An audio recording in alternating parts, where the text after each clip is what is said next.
नमस्कार बालदोस्तांनो. काय मग उन्हाळ्याच्या सुट्टीत धमाल करताय ना? कुणी मामाच्या गावी गेला असाल, कुणी समर कॅम्पला जात असाल, तर कुणी अगदी मस्तपैकी स्विमिंगचा आनंद घेत असाल, बरोबर ना? या उन्हाळ्याच्या सुट्टीत तुम्ही काय धमाल करताय ती आम्हाला सुद्धा कळवा हं. तर मग बालदोस्तांनो, आजच्या या भागात तुम्हाला भेटायला कोण आलंय माहितीये का? डॉक्टर होमी भाभा बालवैज्ञानिक स्पर्धेमध्ये गोल्ड मेडल मिळवणारी बालमैत्रीण स्पृहा तेजराज भावे आज तुमच्या भेटीला आलीये. ती सध्या 6वीमध्ये आहे, पण इतक्या कमी वयात तिने किती किती बक्षिसं मिळवलीत म्हणून सांगू तुम्हाला. स्पृहाने आजवर कोणकोणत्या स्पर्धेमध्ये भाग घेतलाय आणि किती बक्षिसं मिळवलीयत हे आपण तिच्याकडूनच जाणून घेऊया. हॅलो स्पृहा. हाय. सगळ्यात आधी तुझं खूप खूप मनापासून अभिनंदन. थँक्यू. डॉक्टर होमी भाभा बालवैज्ञानिक स्पर्धेमध्ये तू गोल्ड मेडल मिळवलेस. किती अभिमानास्पद गोष्ट आहे ही. मला सांग, हा क्षण तुझ्यासाठी किती खास आहे? हा क्षण माझ्यासाठी खरंच खूप खास होता आणि इंटरेस्टिंग पण होता. कारण त्या स्पर्धेचं जे बक्षीस वितरण असतं त्याला पूर्ण महाराष्ट्रातून वेगवेगळ्या विभागातली भरपूर मुलं असतात आणि त्यातल्या ठराविक 40 मुलांनाच गोल्ड मेडल मिळतं. आणि अच्छा. त्यात आपल्या रत्नागिरीतून मला एकटीलाच गोल्ड मेडल मिळालं. अरे वा. त्यामुळे मला खूपच छान वाटलं. या स्पर्धेचं स्वरूप कसं असतं पण नक्की? ही स्पर्धा फक्त 6वी आणि 9वीच्या मुलांसाठी घेतली जाते विज्ञान विषयावरती. ह्याचे 4 टप्पे असतात. पहिला टप्पा म्हणजे लेखी परीक्षा, जो शाळा स्तरावर घेतला जातो. अच्छा. ही परीक्षा साधारण ऑक्टोबर-नोव्हेंबरच्या सुमारास असते. त्यातून काही मुलांची निवड केली जाते. निवड केलेल्या मुलांची जानेवारीच्या सुरुवातीला प्रात्यक्षिक परीक्षा असते. प्रात्यक्षिक परीक्षेमधून आणखी काही मुलांची निवड केली जाते आणि त्यांची निवड 3ऱ्या टप्प्यासाठी म्हणजे कृती संशोधन प्रकल्प ह्या विषयासाठी करतात. त्या कृती संशोधन प्रकल्पासाठी एक कॉमन विषय दिला जातो. तो यावर्षी होता पृथ्वी प्रणाली आणि मानवी हस्तक्षेप. म्हणजे माणसाच्या इंटरफेअरमुळे पृथ्वीच्या प्रणालींवर जे परिणाम होत आहेत असा विषय होता. मग त्यातून आम्ही आपल्या इथला लोकल विषय निवडला, तो म्हणजे आंबा. अच्छा. त्या आंब्याची लागवड सेंद्रिय पद्धतीने कशी केली जाते, ती का करावी, त्याचे फायदे काय आहेत, असा आम्ही प्रकल्प केला. प्रकल्पानंतर 4था टप्पा असतो मुलाखतीचा. म्हणजे 2 मुलाखती घेतल्या जातात. पहिली मुलाखत आपल्या प्रोजेक्टवर असते. त्या प्रोजेक्टवर प्रश्न, तुम्ही कुठे कुठे फिरून त्याची माहिती मिळवली त्याची. आणि दुसरी मुलाखत असते साधारण ज्ञानाची, म्हणजे तुमचे छंद, तुमची विज्ञानाबाबतचा अभ्यास, निरीक्षण अशा विषयांवर. ही परीक्षा 4 टप्प्यात घेतली जाते आणि नंतर त्याचं बक्षीस वितरण असतं. अच्छा. मला सांग, या स्पर्धेसाठी तू कधीपासून तयारी करत होतीस आणि कशा प्रकारची तयारी करत होतीस? आम्हाला लेखी परीक्षा आणि प्रात्यक्षिक परीक्षेला खूप जास्त तयारी नाही करावी लागली, कारण त्याचा अभ्यास शाळेतूनच घेतला जातो. आणि त्याच्यानंतर जो टप्पा आहे कृती संशोधन प्रकल्पाचा, त्यासाठी आम्हाला जेमतेम 1 महिना मिळाला. त्यामध्ये आम्हाला त्या प्रकल्पाची मांडणी, त्यात घालण्याची माहिती ह्या सगळ्याचा अभ्यास करायचा होता. त्या अभ्यासासाठी आणि गाईड म्हणून आम्ही स्वप्नाच्या मोहिते मॅडम यांची मदत घेतली. अच्छा. त्यांनी आम्हाला त्या प्रोजेक्टसाठी गाईड केलं.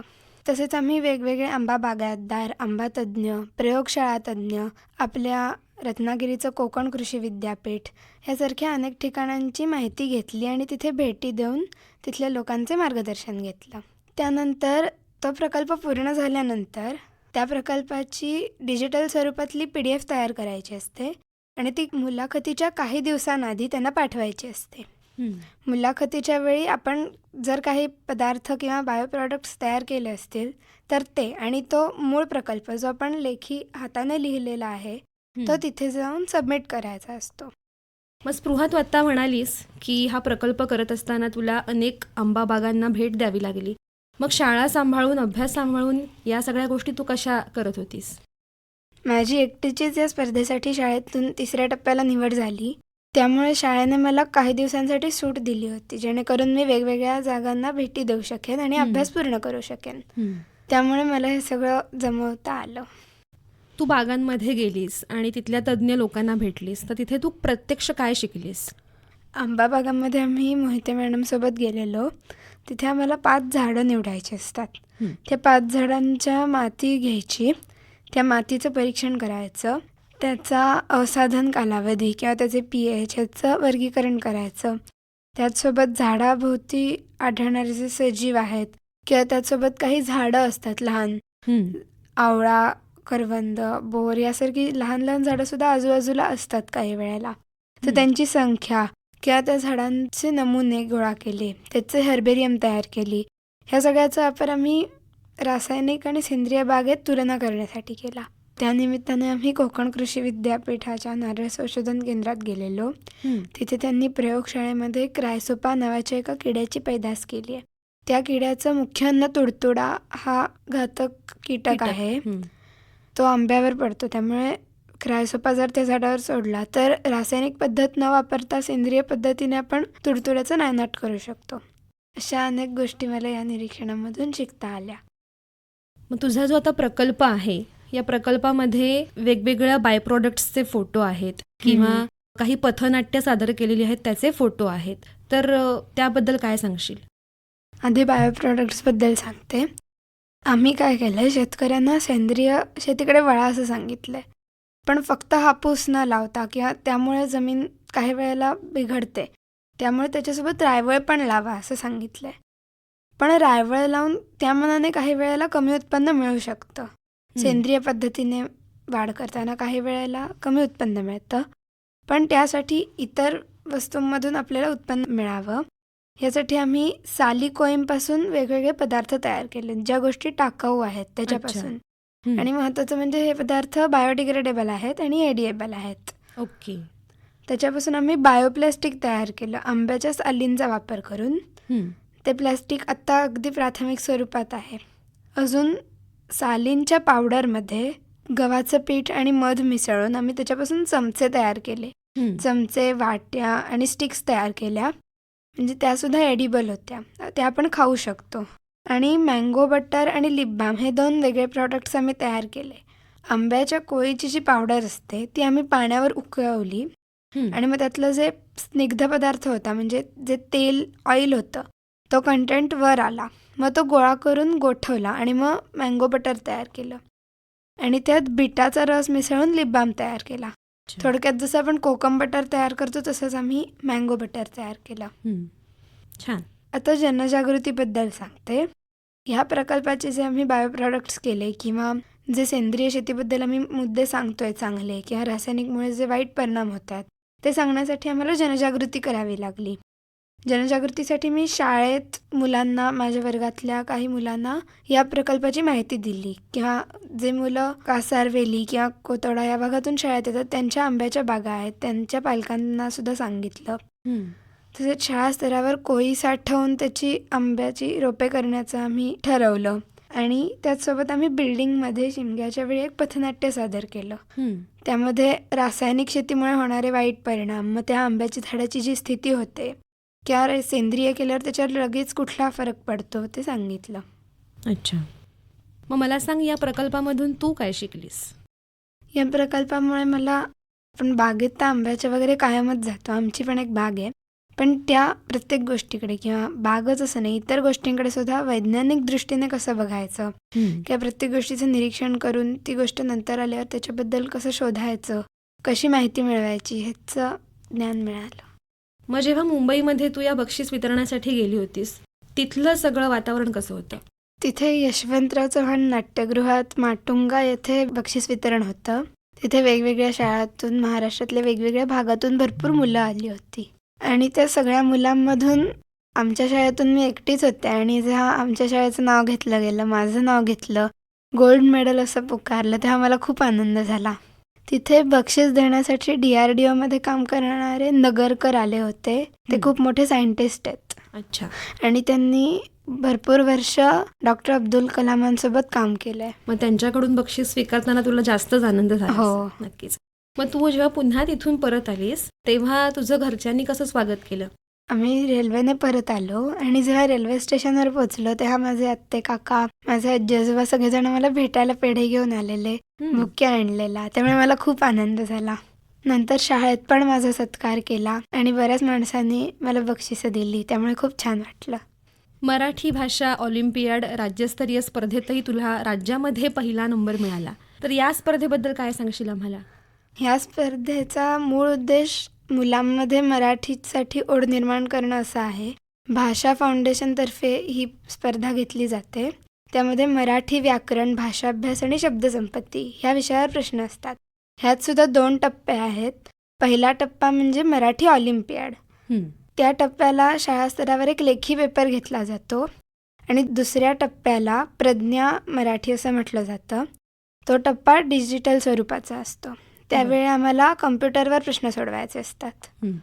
या स्पर्धेची तयारी करत असताना तुला बरीच पुस्तकं वाचावी लागली असतील, बऱ्याच ठिकाणाहून माहिती गोळा करावी लागली असेल, तर यासाठी तू काही वाचत होतीस का खास असं काही वेगळं वाचन नाही करावं लागलं, कारण मी लहानपणापासूनच वेगवेगळी पुस्तकं वाचते. अच्छा, वाचनाची आवड आहे तुला? हो. काय काय वाचलंयस आतापर्यंत? आतापर्यंत मी हॅरी पॉटरसारखी जादूची पुस्तकं किंवा राजीव तांबेंची पुस्तकं, बाळ फोंडकेंची सायन्स विषयावरची पुस्तकं, सुधा मूर्तींची काही चरित्र किंवा त्या प्रकारची पुस्तकं, अशी बरीच पुस्तकं वाचली आहेत.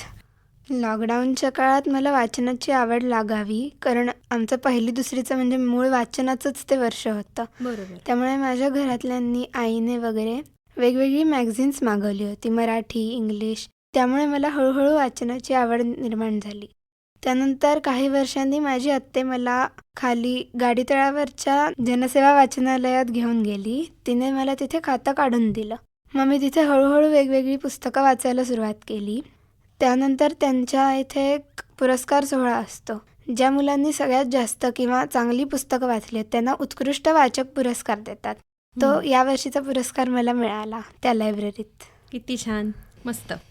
अभ्यासाव्यतिरिक्त काय आवडतं तुला? म्हणजे छंद काय आहेत तुझे? खरं तर अभ्यास सगळ्यात जास्त आवडतो, पण त्याचसोबत मला नृत्य, गायन, रांगोळी काढणे, बागेतल्या झाडांची काळजी घेणे यासारख्या गोष्टी पण आवडतात. अच्छा, मग अभ्यास सांभाळून तू या सगळ्या गोष्टी करत हो. असतेस. त्या कशा मॅनेज करतेस? मॅनेज असं वेगळं करायला लागतच नाही. शाळेत दिवसभर अभ्यास होतो ना, मग मी एखादा तास ऑफ असेल तर तेव्हा होमवर्क पूर्ण करते आणि मग घरी आल्यावर हे सगळ्या गोष्टी करते. अच्छा, तू आता म्हणालीस की तुला अभ्यास जास्त आवडतो. मग शाळेच्या अभ्यासक्रमातला आवडता विषय कोणता आहे तुझा? शाळेत मला सगळेच विषय आवडतात, पण विज्ञान सगळ्यात जास्त आवडतं. अच्छा, का बरं?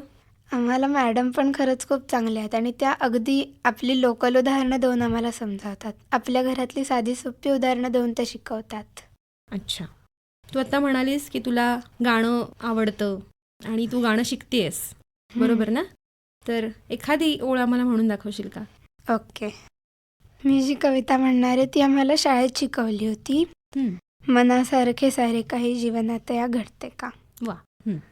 मनासारखे सारे काही जीवनात या घडते का, फुले निखळून पडती तरीही झाड सारखे झडते का, भोगावे लागतेच सकला जे येते ते वाट्याला, गुलाब बोटे मोडत नाही आसपासच्या काट्याला, काटे देते म्हणून लती का मातीवरती चिडते का, मनासारखे सारे काही जीवनात या घडते का, रोज नभाचे रंग बदलती घनदाटून येतात तरी, निराश आशा पुन्हा नव्याने नक्षत्रे नेतात घरी, अवसेला पाहून पौर्णिमा नभात रुसणी बसते का, मनासारखे सारे काही जीवनात या घडते का. मस्त, छान. स्पृहा, तुझं पाठांतर खूप छान आहे. थँक्यू. आणि तुझे उच्चारही खूप स्पष्ट आहेत. या सगळ्यासाठी काही खास प्रयत्न करतेस का तू?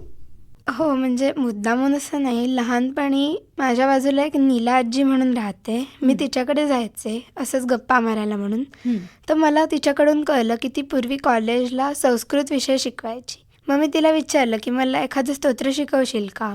मग तेव्हा तिने मला शिवतांडव स्तोत्र आणि शिवपंचाक्षर स्तोत्र शिकवलं 2रीत असताना. मग मी तिला मागच्या वर्षी विचारलं की मला अजून काही स्तोत्र शिकवशील का. मग अशी हळूहळू स्तोत्र शिकत आमचे भगवद्गीतेचे 6 अध्याय झालेत. त्याच्यानंतर विष्णू सहस्रनाम शिकून झालंय आणि अजून काही लहान स्तोत्र पण शिकून झालेत. तू 6वी आहेस आणि इतक्या गोष्टी तुला पाठ आहेत. खरंच कौतुकास्पद गोष्ट आहे. एखादं स्तोत्र म्हणून दाखवशील आम्हाला? चालेल. मी एक शिवतांडव म्हणून स्तोत्र शिकले आहे. ते खरंच दुर्मिळ स्तोत्र आहे. त्याचं मी पहिले 3 श्लोक म्हणून दाखवू शकते. नक्की, चालेल.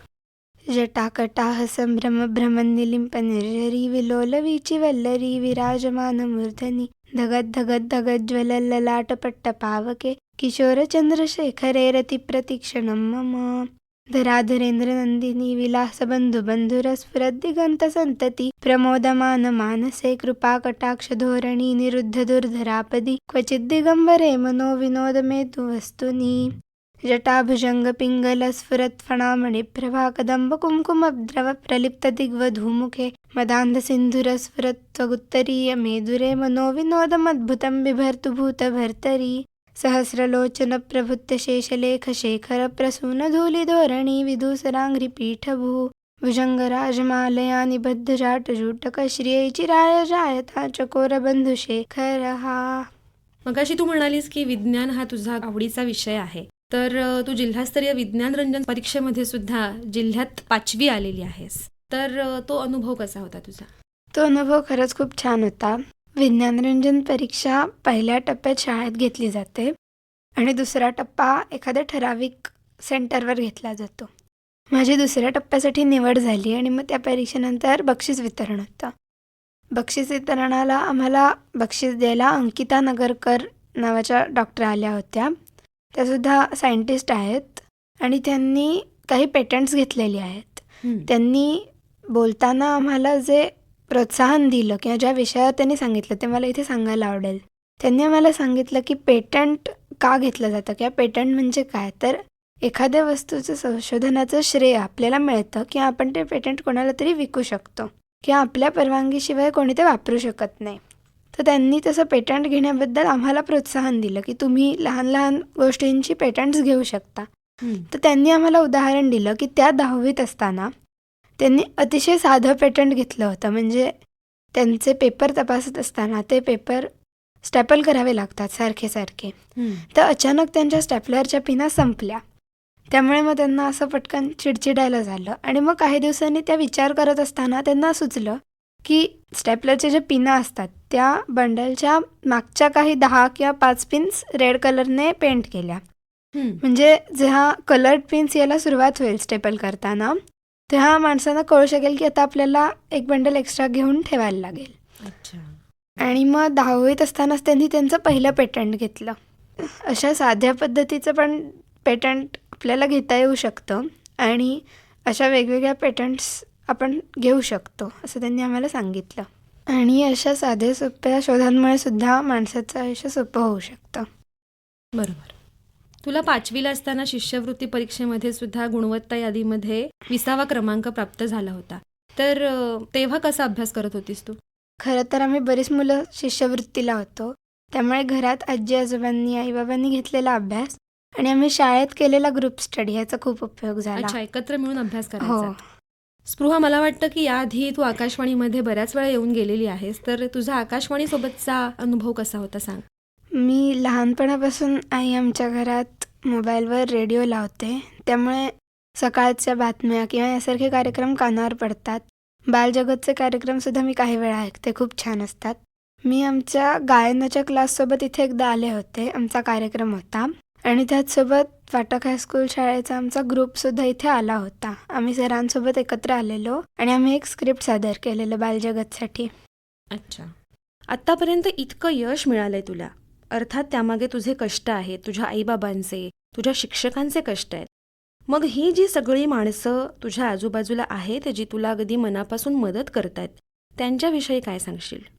खरं तर असं कोणाला तरी एकाला योगदान देणं शक्यच नाही, कारण आतापर्यंत मला अनेक जणांनी मदत केली आहे. आई बाबा, आजी आजोबा, आत्ते काका, माझी बहीण मोठी, त्याचप्रमाणे आजूबाजूचे शेजारी, काही विषयातील जे तज्ज्ञ आहेत ते आमच्या नात्यात सुद्धा आहेत, त्यांनी पण भरपूर मदत केली आहे. अच्छा.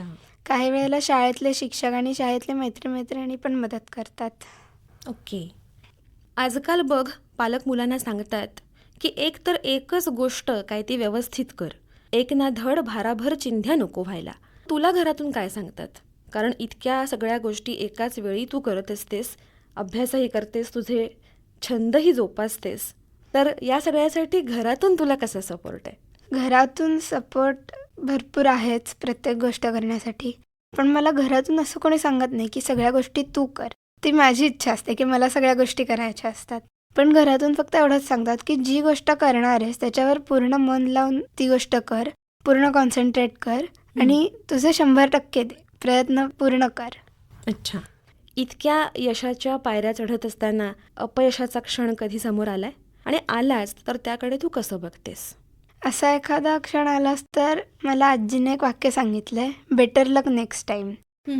त्याचाच मी वापर करते. यावेळी जमलं नाही कारण आपले जे प्रतिस्पर्धी आहेत त्यांना जास्त चांगली तयारी केली असेल, मग मी पुढच्या परीक्षेसाठी जास्त चांगली तयारी करते. अच्छा.